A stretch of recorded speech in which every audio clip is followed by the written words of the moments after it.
আর কবর খুব একাকিত্বের জীবন।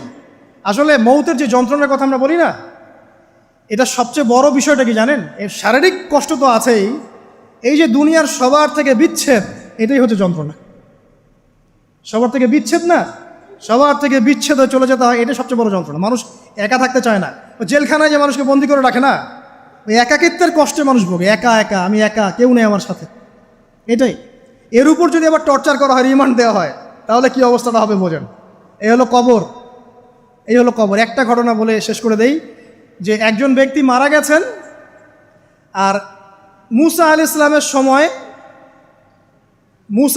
সময় মানে বানু ইসরায়েলের কোনো এক নবী, আমি ঠিক নাম বলতে পারবো না যে কোন নবী, কারণ নামটা হাদিসে আসে নাই, কোনো একজন নবী আল্লাহর কাছে দোয়া করছেন, আল্লাহ মৃত মানুষের সাথে আমার একটু কথোপকথন করায় দাও।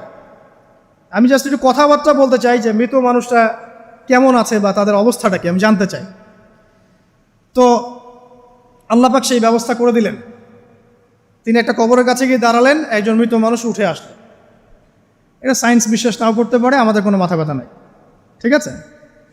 তো এবার তিনি তাকে জিজ্ঞাসা করছেন যে তুমি কেমন আছো, তুমি কেমন আছো, এই মুর্দাকে জিজ্ঞাসা করছেন। তিনি বলছেন যে আজকে থেকে প্রায় 500 বছর আগে আমার মৃত্যু হয়েছে।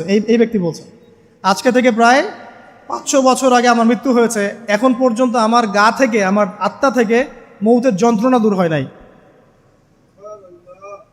লা ইলাহা ইল্লাল্লাহ। তো এই হচ্ছে অবস্থা।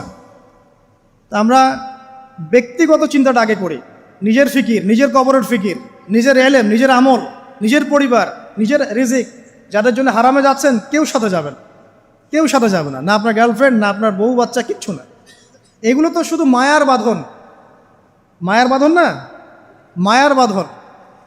যদি এগুলো নেয়ামত হয় আলহামদুলিল্লাহ, যদি এগুলো দুনিয়াতে আপনার ফিতনা সৃষ্টি করে, আপনি আসহাবুল কাহফ হয়ে যান। কথা বুঝতে পারছেন না?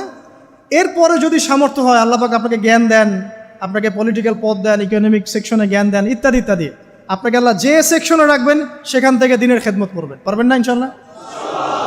ডক্টর হয়েছেন, রোগীদের ফিস কমায় দেন, ট্রিটমেন্ট ইজি করে দেন। হ্যাঁ, ডক্টর হন, একজন ভালো ডক্টর হন, কসাই হন। ইঞ্জিনিয়ার হন, একজন সৎ ইঞ্জিনিয়ার হন, চোর হন। আপনি যেখানে থাকবেন সেখান থেকেই আপনি খেদমত করতে পারবেন। সবাইকে আলেম হতে হবে জরুরি না, সবাইকে দায়ী হতে হবে জরুরি না, এবং সবাই এটা হতেও পারবে না। এভাবে জাতি গঠন হয় না। আগে বলছি, বিভিন্ন সেকশনে মানুষ আমাদের লাগবে, এবং প্রত্যেকটা সেকশনেই তাওহীদপন্থী ইমানদার মানুষ লাগবে। ইবলিস যখন আদম আলাইহিস সালাম এবং হাওয়া আলাইহিস সালাম তাদেরকে যখন জান্নাত থেকে বের করিয়ে দেয়, প্রলোভন দিয়েছিল, মিথ্যা প্রলোভন, যে হাল আদুল্লুকুম, হে আদম এবং হাওয়া, আমি কি তোমাদেরকে জানিয়ে দিব, আলা শাজারাতিল খুলদি ওয়া মুলকিন লা ইয়াবলা, হে আদম এবং হাওয়া, আমি কি তোমাদেরকে জানিয়ে দিব এমন একটা গাছের ব্যাপারে, যেই গাছের ফল খেলে পরে তোমরা চিরস্থায়ী হয়ে যাবে এবং কোনোদিন মরবে না। এই যে চিরস্থায়িত্বের টোপ আর অমরত্বের টোপ, এই দুইটা টোপ দিয়ে আমাদের পিতামাতাকে ইবলিস জান্নাত থেকে বের করে দিয়েছে। এখন পৃথিবীতে যত মানুষ পথভ্রষ্ট হচ্ছি আমরা, আমাদের এই দুইটা খাসলতের কারণে। আমরা অমরত্ব আশা করছি, আমাদের চলাফেরা দেখলে মনে হয় আমরা মরবো না, পরকালীন কনসেপ্ট বাদ। একটা হচ্ছে চিরস্থায়িত্বের টোপ, ক্ষমতা, এই যে ক্ষমতার দাপট, এই দুটো আমাদেরকে কিন্তু পথভ্রষ্ট করছে। ঠিক একই অস্ত্র ছিল ইবলিসের। সূরা আরাফ পড়ে দেখেন, আমি কোনো কিছু বানিয়ে বলছি না। তখন আল্লাহ পাক বললেন যে ইয়া বানি আদম, হে বনু আদম, আদমের সন্তান যারা আছো, আমাদেরকে আল্লাহ পাক বলছে তোমরা শোনো, লা ইয়াফতিনান্নাকুমুশ শাইতান, শয়তান যেন তোমাদেরকে ফিতনায় না ফেলতে পারে। কামা আখরাজা আবাওয়াইকুম মিনাল জান্নাহ, ঠিক যেমন করে তোমাদের পিতামাতাকে শয়তান জান্নাত থেকে বের করে দিয়েছে। যেহেতু আমাদের পিতা আর মাতাকে শয়তান জান্নাত থেকে বের করে দিয়েছে, আল্লাহ পাক এই আদমের সন্তানদেরকে বলছেন তোমরা সতর্ক থেকো, তোমাদেরকে যেন শয়তান জান্নাত থেকে যেভাবে বের করেছিল তোমার পিতামাতাকে, এমন করতে না পারে। আর কি করতে না পারে? ইয়ানজিউ আনহুমা লিবাসাহুমা লিউরিয়াহুমা মিন সাওয়াতিহিমা, পড়ে দেখেন সূরা আরাফ। আল্লাহ বলছেন মনে রেখো আদমের সন্তানরা, ইবলিস কিন্তু শুধু তোমার পিতামাতাকে জান্নাত থেকে বের করেই দেয় নাই, বরং গাছের কাছে নিয়ে গিয়েছিল, ফল খাওয়ার সাথে সাথেই তাদের গায়ের পোশাক খুলে পড়ে গিয়েছে। তাহলে আমাদের পিতামাতাকে জান্নাতে নগ্ন করে দিয়েছিল কে? সেই কথা আল্লাহ পাক বলছেন আদম সন্তানদেরকে, তোমরা সতর্ক থেকো, তোমাদেরকে যেন ইবলিস নগ্ন করতে না পারে, ঠিক যেমন করে তোমাদের পিতামাতাকে করেছে। তাহলে এখন যে পুরো বিশ্ব জুড়ে নগ্নতার যে সংস্কৃতি চলছে তাই এরা কার এজেন্ডা বাস্তবায়ন করছে বুঝতে পারছেন? কোরআন পড়েন, পৃথিবীতে যত সভ্যতা চলে গেছে, ব্যাবিলনের সভ্যতা, চাইনিজদের সভ্যতা, তারপরে যে আমাদের মাও সেতুং, ইতালির মুসোলিনি, এদিকে জ্যাপল সার্তে, এদিকে আপনার ফিডেল ক্যাস্ট্রোর কথা বলেন, ওই পশ্চিমা সভ্যতা বাদ দিয়ে যত বড় বড় সভ্যতা রিনাউন্ড, সবার পোশাক ছিল শালীন। আমি চ্যালেঞ্জ করলাম, খুঁজে দেখেন, চাইনিজদের পোশাক দেখেন, আগেকার পোশাক, 1000 বছর আগের পোশাক, শালীন পোশাক। তারা কিন্তু মুসলিম ছিলেন না। আপনি এই ব্যাবিলনের সভ্যতা দেখেন, ব্যাবিলনের সভ্যতা অনেক প্রাচীন না? এই সভ্যতার পোশাক দেখবেন এটা অশালীন পোশাক ছিল না। এমনকি আইয়ামে জাহিলিয়াত যেটা আমরা বলি, নবী সাল্লাল্লাহু আলাইহি ওয়াসাল্লাম যখন জন্ম নেননি তার আগের সময় কোনো, ওই সময়ে যে মানুষ জেনা করত, মেয়েকে যে কন্যা সন্তানকে জীবিত দাফন করত, তারপরেও ওদের পোশাক শালীন ছিল। হঠাৎ করে বিশ্বে একটা সভ্যতা আসলো পশ্চিম থেকে, তারা বললো যে পোশাক শর্ট হতে হতে হতে হতে এক পর্যায়ে বিকিনি পরে করা শুরু করে, এবং এখন ওরা সারা বিশ্বে ওটা ছড়িয়ে দিচ্ছে, আমরা সবাই ওটাকে গ্রহণ করছি। আমরা বলছি 1000 বছরের সমস্যা। এখন দেখেন আল্লাহ পাক কি বলছেন, ওয়াইদা ফাআলু ফাহিশাতান, ওই সূরার মধ্যে আছে, যখন তারা কোনো ফাহেসা কাজ করে তারা বলে ওয়াজাদনা আলাইহি আবানা, আমরা এগুলো আমাদের বাপ দাদাদেরকে দেখেছি করতে। যখন তারা কোনো ফাহেসা কাজ করে তারা বলে, অশ্লীল কাজ করলে বলে, আমরা এগুলো দেখেছি বাপ দাদা পিতৃপুরুষ থেকে করে আসছে। আল্লাহু আমারানা বিহা, আল্লাহ আমাদেরকে আদেশ করেছেন। আল্লাহ বলছেন কুল ইন্নাল্লাহা লা ইয়া'মুরু বিল ফাহশা, আল্লাহ পাক কখনো অশ্লীল কাজের আদেশ করতে পারেন না। আতাকুলুনা আলাল্লাহি মা লা তা'লামুন, তোমরা কি আল্লাহ সম্পর্কে এমন কথা বলছো যে কথা তোমরা জানো না? আল্লাহ কিসের আদেশ করেন? আল্লাহ বলছেন কুল আমারা রাব্বি বিল কিসত, হে নবী বলে দিন আল্লাহ পাক আদেশ করেন ন্যায় বিচারের আদেশ করেন। ওয়া আকিমু ওয়ুজুহাকুম ইনদা কুল্লি মসজিদ, এবং প্রত্যেক নামাজের ওয়াক্তে নিজের চেহারাটাকে একনিষ্ঠভাবে আল্লাহর দিকে ফেরাবে, এই আদেশ আল্লাহ পাক করেন। ওয়া আকিমু ওয়ুজুহাকুম ইনদা কুল্লি মসজিদ ওয়াদউহু মুখলিসিনা লাহুদ্দিন, এবং একনিষ্ঠভাবে তোমরা আল্লাহকে ডাকবে, দোয়া করবে, এই আদেশ আল্লাহ পাক করেন।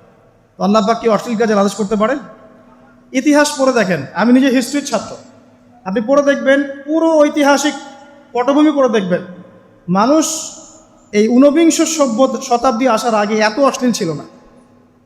এখনকার বিশ্বে যত সমস্যা চলছে, কয়েকটা বলি, রিবা বা সুদ, জেনা বা উন্মুক্ত যৌনাচার, তারপরে বেপরদামি অশ্লীলতা, 4 নাম্বার আপনার মাদক, ঠিক আছে, 5 যে বড় মহামারী পর্নোগ্রাফি, যত বড় বড় মেজর সমস্যাগুলো চলছে যেগুলো ইয়াং জেনারেশনকে ধ্বংস করে দিচ্ছে, এগুলোর ম্যাক্সিমাম এসেছে কিন্তু পশ্চিম থেকে।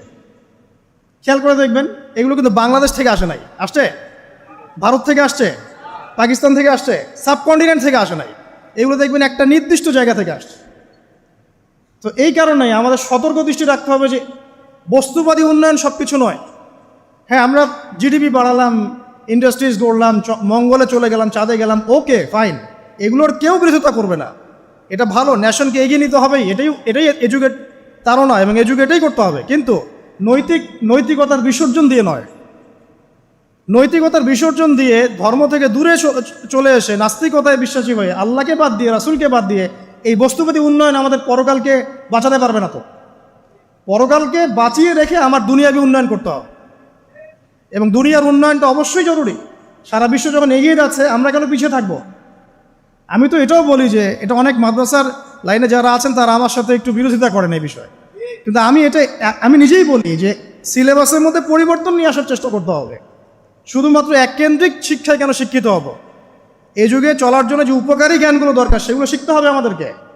আমাদের আইসিটির জ্ঞানের দরকার আছে, আমাদের ইংরেজির জ্ঞানের দরকার আছে, ম্যাথামেটিক্স দরকার আছে, সায়েন্সের দরকার আছে, আমাদের তথ্য প্রযুক্তি জানতে হবে, অর্থনীতির জ্ঞানের দরকার আছে, পলিটিক্যাল সায়েন্সের দরকার আছে, জিও পলিটিক্স দরকার আছে।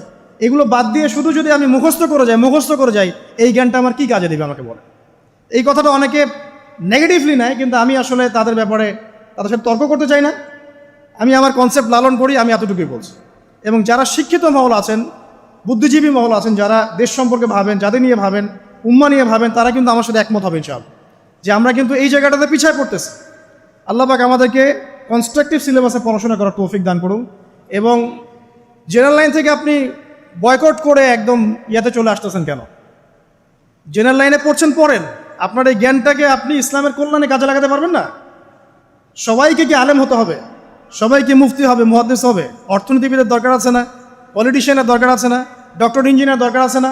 সব সেক্টরের মানুষের দরকার আছে। আপনাদেরকে আপনাদের জায়গায় থাকতে হবে, ওখানে থেকে আপনারা ইসলামের খেদমত করবেন, পারবেন না? একজন ডক্টর, তিনি কি ইসলামের খেদমত করতে পারবেন না ভাই? একজন সৎ নেতা, তিনি কি ইসলামের খেদমত করতে পারবেন না? একজন অর্থনীতিবিদ, তিনি যদি আল্লাহ পাকের হালাল হারাম মেনে অর্থনীতির কোনো বিধান চালু করেন, তিনি কি ইসলামের খেদমত করতে পারবেন না? তো সবাইকে কি বক্তা হইতে হবে? সবাইকে আলেম হতে হবে? এক নির্দিষ্ট একটা শ্রেণীর মানুষ আলেম হবে, নির্দিষ্ট একটা শ্রেণীর মানুষ প্রশাসনে থাকবে, নির্দিষ্ট একটা শ্রেণীর মানুষ আপনি জনপ্রতিনিধি হবে, নির্দিষ্ট শ্রেণীর মানুষ ইকোনমিক সেক্টরে থাকবে। এইভাবে আমরা একটা জাতি গঠন করব, এবং সবাই হবে উভয় দিকে শিক্ষিত। একজন আর্মি অফিসার, তার উচিত হবে ইমামতি করার যোগ্যতা অর্জন করা। একজন ডক্টর, তার উচিত হবে ইমামতি করার যোগ্যতা অর্জন করা। আবার একজন যিনি আলেম, তারও উচিত হবে এমন পড়াশোনা করা যে পড়াশোনা দিয়ে তিনি কোরআন সুন্নাহকে হাতে রেখে ওয়ার্ল্ড অ্যাফেয়ার্সকে ডিল করতে পারেন। তো এই বিষয়গুলো আমাদের একটা গ্যাপ চলে আসছে দীর্ঘদিন থেকে। আল্লাহ পাক আমাদেরকে বোঝার তৌফিক দান করুন। আর অ্যাটলিস্ট আমরা যদি নাই পারি, আমাদের দ্বারা যদি কিছু নাই হয়, অ্যাটলিস্ট আমাদের সন্তান সন্ততি যারা আসবে ভবিষ্যতে, আল্লাহ পাক তাদেরকে যেন ইসলামের জন্য কবুল করে নেয়, আমিন। আর ইসলামের জন্য কবুল করলে কারো কোনো ক্ষতি নাই। ইসলামের আন্ডারে প্রত্যেক অমুসলিমের সর্বোচ্চ অধিকার রক্ষা করা হয়, অন্য কোনো জায়গায় করা হয় না। এবং প্রত্যেকটা ধর্মগ্রন্থের মূল কথাগুলো দেখবেন একই রকম। এক আল্লাহর কথা বলছেন, একজন শেষ নবীর কথা বলছেন, সত্য কথা বলার কথা বলছেন, ন্যায়ের পথে চলার কথা বলছেন। প্রত্যেকটা ধর্মগ্রন্থ পড়ে দেখেন, এই যে ওল্ড টেস্টামেন্ট বলেন, নিউ টেস্টামেন্ট বলেন, বেদ বলেন, আপনি বাইবেল বলেন, পড়েন, একটু পড়েন, তুলনামূলক ধর্মতত্ত্বের বইগুলো পড়েন, দেখবেন অনেক মিল আছে। তো সবাই যদি যার যার ধর্ম পালন করেন, কোনো সমস্যা আছে? সবাই যদি যার যার ধর্মের নৈতিক বিষয়গুলো মেনে চলে, কোনো সমস্যা আছে? এই সহজ সরল কথাগুলো আমরা জনগণকে বোঝাতে ব্যর্থ হচ্ছি। এই সুযোগ নিয়ে এক শ্রেণীর মানুষ এক দলকে আরেক দলের বিরুদ্ধে লাগিয়ে দিচ্ছে, স্বার্থ খুঁজে, নিজের স্বার্থে, দুনিয়ার স্বার্থে, এবং ওই যে বললাম একটা সভ্যতার কথা, ওদের স্বার্থে শান্তিপূর্ণ একটা জনসমষ্টির মাঝে ফাসাদ লাগিয়ে দিচ্ছে উদ্দেশ্যপ্রণীতভাবে কিছু মানুষ। এদেরকে চিনতে শিখুন, এদেরকে বয়কট করতে শিখুন। আল্লাহ পাক বোঝার তৌফিক দান করে। যাক, আমি আর ওদিকে যাচ্ছি না। দেখুন, নবী মুসা আলাইহিস সালামের সময় হিস্ট্রি এভাবে রিপিট হয়েছে।